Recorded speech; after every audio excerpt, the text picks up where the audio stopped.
పెద్ది రామారావు అనే పెద్ద మనిషి లోకేష్ ప్రసంగాల అబ్జర్వర్గా రైటర్గా పనిచేస్తున్నాడు.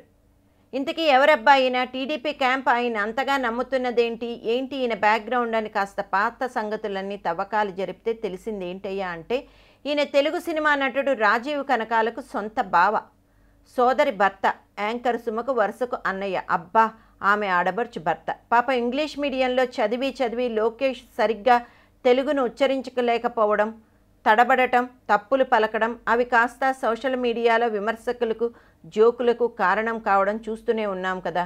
అందుకనే ఆ దిద్దుబాటుకి ఈయన గురువు పాత్ర పోషిస్తున్నాడు. ఈయన పూర్వాశ్రమంలో సుప్రభాతం అనే మ్యాగజైన్లో జర్నలిస్టు, నాటక రచయిత. 1994 సెంట్రల్ యూనివర్సిటీలో నాటక విభాగంలో పీజీ పీహెచ్డీ కవిత్వం రాసేవాడు. కథల్ని నాటకీకరించేవాడు. అప్పట్లో దూరదర్శన్లో ఋతురాగాలు అనే సీరియల్ వస్తుండేది, గుర్తుందా? పాపులర్ సీరియలే. దానికి ఈయనే కథా రచయిత. నాటకమే ప్రాణంగా, జీవితంగా గడిపేవాడు.